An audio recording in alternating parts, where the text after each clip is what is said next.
My in-laws insisted on hosting a New Year's Eve party for us. We just want to ring in the new year as a family, they claimed. But every toast was about my husband's accomplishments and nothing about me. What he said at midnight changed everything. I never imagined a New Year's Eve party could unravel the very fabric of my marriage. But that night in suburban Ohio, as the clock ticked toward midnight, everything changed.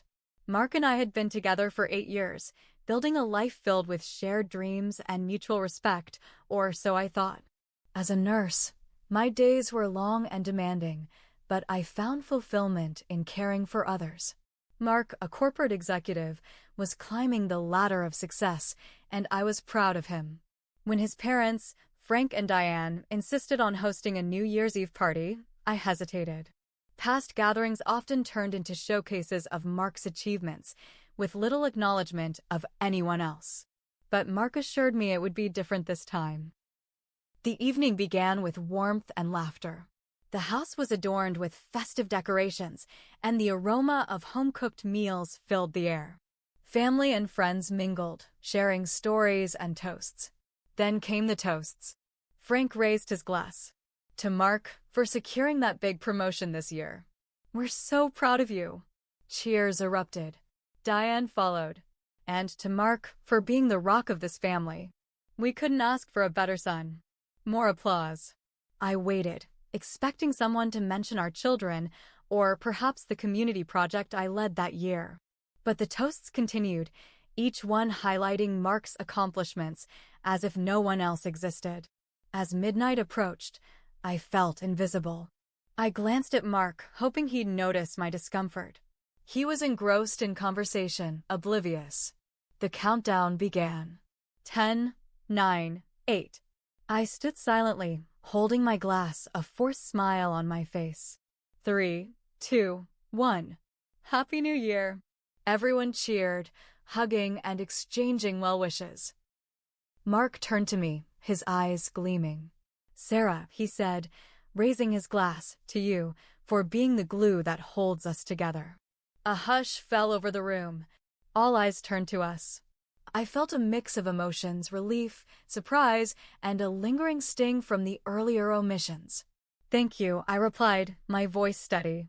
But tonight has shown me that sometimes the glue needs to stop holding things together and start focusing on itself.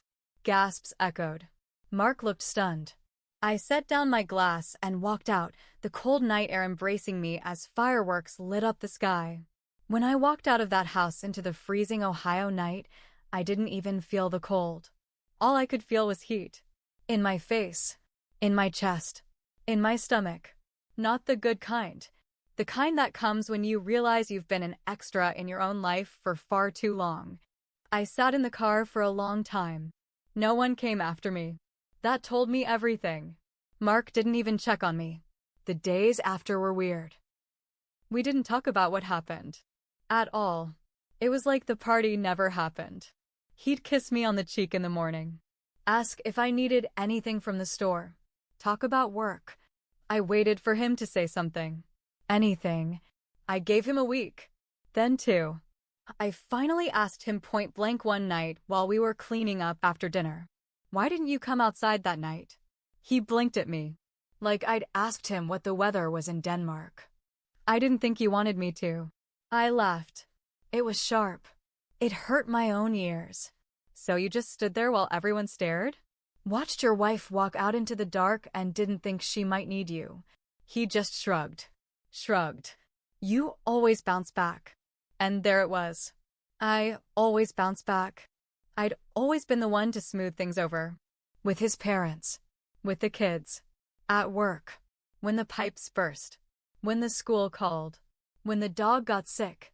When Mark forgot our anniversary 3 years in a row. I bounced. But I was tired. I was so damn tired of bouncing. So I stopped.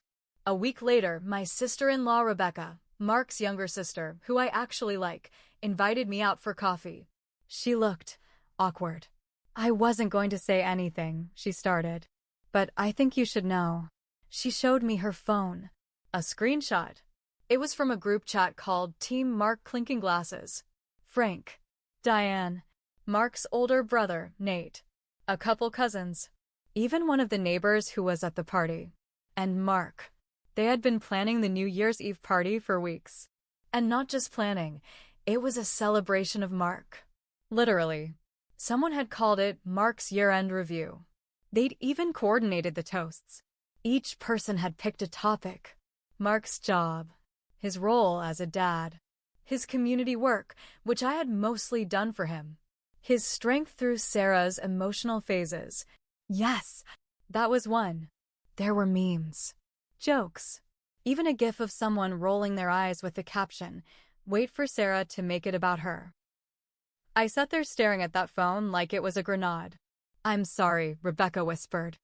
I didn't know it was this bad until I saw the full thread. I said nothing. I just nodded. I couldn't speak. But inside, something cracked. A few days later, I got a Facebook message from someone named Ellie G. I almost deleted it. It looked like spam. But something made me click. Ellie had gone to college with Mark. She'd seen a post from Diane about the party and saw my name tagged. Her message said, "Hi, Sarah. You don't know me, but I think your husband might not be the person you think he is. If you're open to it, I can tell you why." She left her number. I stared at that number for a long time. Then I called. What she told me changed everything. Ellie had dated Mark in college. Nothing serious. They broke up when she graduated. But they stayed in touch, mostly because Mark kept reaching out. Texting. Flirting. Saying he wasn't really happy in his relationship. She told him to back off. He didn't. She blocked him. Years later, out of nowhere, he messaged her on LinkedIn. Said he was still thinking about her. That he felt like they had unfinished business. She ignored it. Then she found out he'd done the same thing to at least 2 other women from their class. All of them had thought he was just being friendly until the messages got personal. I was shaking by the time she finished. I thanked her, hung up, and I sat on my kitchen floor, alone in my robe, for over an hour. My mind felt like it was exploding in slow motion. I didn't want to believe it, but I did. Mark wasn't just someone who overlooked me. He was someone who didn't see me at all. No, I didn't blow up his life that night. I didn't storm into his office or throw his things out onto the lawn. But I did start planning. I started pulling documents, saving screenshots, contacting a lawyer I knew from a patient's family. Quiet, private. I started therapy. Just me, not couples counseling, not working on us. Just me. I took walks. I wrote things down. I wrote down everything I remembered from the past 8 years that didn't sit right, but I'd brushed off. There were a lot of pages. One night, Mark came home to find I hadn't made dinner. I'd ordered Chinese. For me. Just me. He looked confused. "You okay?" I nodded.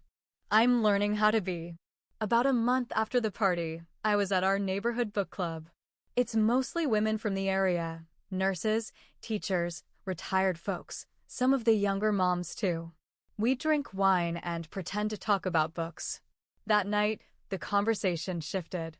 Someone brought up family drama, and suddenly we were all trading stories about in-laws. I stayed quiet until someone, Mallory, who lives 2 streets over, leaned in and said, "You're Sarah, right? Married to Mark?" I nodded slowly. She blinked, clearly unsure if she should go on. "I don't want to stir anything," she said, "but I think you should know something about your husband and Kelly." Kelly. Our neighbor. Married. 2 kids. PDA queen. Apparently, a few months back, Kelly had been very friendly with Mark at a community fundraiser. Flirty. Standing too close. Whispering. Mallory didn't think anything of it until she saw them leaving the parking lot at the same time. 15 minutes apart from the crowd. Different direction. Then another woman piped up. "Wait, Kelly." She laughed. She used to be real cozy with my husband's coworker, too. Seems to have a thing for attached men. I didn't say anything. I just sat there, swirling wine in my glass, pretending I hadn't just gotten gut-punched for the 3rd time in 2 weeks. I went home and sat in our bathroom with the shower running, just staring at the tiles. I wasn't sad. I was clear. Things were worse than I thought, and I needed proof. Yes, he had a second phone. I didn't find it by snooping. I found it by accident. He left a gym bag in the trunk of our car. I was looking for jumper cables when I saw it, tucked into a side pocket. Burner style. No case. Older model. My hands were shaking when I powered it on. No password. The messages were there. Dozens. Texts with Kelly. Texts with someone named C. I still don't know who that is. Nothing super graphic, but emotional cheating at best. Flirty messages. Inside jokes. A comment about how I take everything too seriously and can't just enjoy the moment anymore. I took photos of every message. I didn't cry. I didn't even feel sad. Just quiet. Like the part of me that used to fight for him had finally stopped trying. You'd think the worst was over. Nope. Diane found out I'd been asking around. Probably from Rebecca. And instead of confronting me directly, she went nuclear in her passive-aggressive way. She sent a group email. To family. To friends. Even to some of our neighbors. It was titled, A Time for Grace and Forgiveness. She didn't use my name. She didn't have to. It was basically a 6-paragraph poem about loyalty, unity, and the heartbreak of watching a good man be torn down by bitterness. She said real women build up their men, not humiliate them. She said New Year's was a reminder of how quickly envy poisons love. And then, the kicker, Mark has always been loyal, despite being under constant emotional pressure. I hope people see the full picture before passing judgment. I read it 3 times. My hands were shaking. She made me sound like a monster. A jealous, irrational wife trying to sabotage her perfect son. I didn't reply, but Rebecca did. She hit reply all and wrote, Actually, Mom, I think people should see the full picture. Especially the part where you and the family organized a party to praise Mark and humiliate Sarah. She's the one who's been holding it all together, not the other way around. Silence. For days. Then, one by one, people started texting me. Not with pity. With support. Quiet. Hesitant. But it came. At this point, I had screenshots of the family group chat photos of the burner phone messages, testimonies from neighbors and friends, my own journal, detailing every gaslight moment over 8 years. I gave it all to my lawyer. Quietly. No drama. Just facts. I told him I wasn't sure what I wanted yet. But I needed the truth in writing, ready to go. And now? Now I'm planning something. Not petty. Not public. Because sometimes the best revenge isn't loud. It's when you let someone destroy their own image using their own words. And you just hand them the mirror. I didn't tell Mark I knew. Not right away. I waited until our anniversary. 8 years of marriage. A full circle. He made reservations at some fancy steakhouse. Wore a navy blazer. Had flowers delivered to my job that morning. I showed up in a black dress. Calm. Quiet. He thought I was softening. We made it through appetizers. Drinks. Light talk. Then, as the main course landed on the table, I slid a manila envelope across the white linen tablecloth. What's this? He asked, laughing a little. Are you giving me an anniversary card in a file folder? I didn't speak. He opened it. Inside, printouts of the burner phone texts, screenshots of the Team Mark group chat photos of him and Kelly leaving the fundraiser together. Yes, a neighbor had snapped them. The lawyer's letter with my name on it, a draft of the custody agreement, my financial separation terms. He turned pale. Then read. Then nothing. Just blank. You planned this? I nodded. The same way you planned that party. I moved out 2 days later. Took the kids. Filed the paperwork. I didn't scream. I didn't beg. I didn't make a scene. I let the facts do all the talking. People started finding out. Kelly's husband? Filed for divorce. He also shared his own screenshots. Turns out she was cheating on him with not just Mark, but at least one other guy. Diane? Lost it. She begged me not to destroy the family. I told her the family destroyed itself. She showed up at my work crying, literally sobbing in the hospital parking lot. You don't have to do this, she said. I looked her dead in the eyes. You did this. You and your perfect son. She left in silence. I wasn't just angry. I was ashamed. Ashamed that I let it go on for so long, that I convinced myself being quiet was the same as being strong, that I let myself disappear little by little because I was afraid of shaking things up. That's on me. I let people treat me like background noise. And once you start fading, people stop looking for you. So I did the hardest thing of all. I forgave myself. Then I made a choice. I would never be that version of me again. Mark's company found out. How? Someone anonymously sent the burner phone screenshots to HR, including the messages with Kelly. The jokes about clients. The messages where he called a female coworker a thirsty sad sack. No, it wasn't me. But I knew who it was. Rebecca. She didn't even tell me.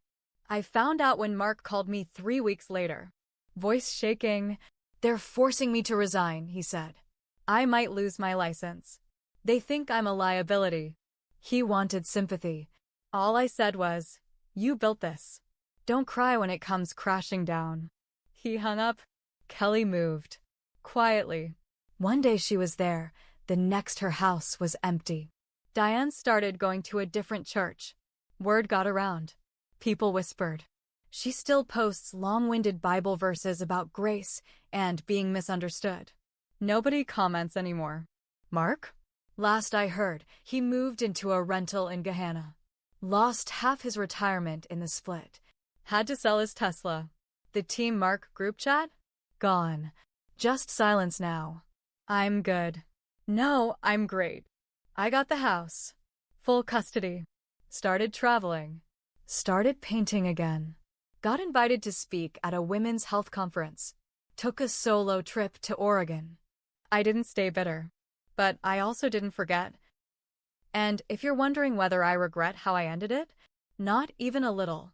Because revenge doesn't have to be petty.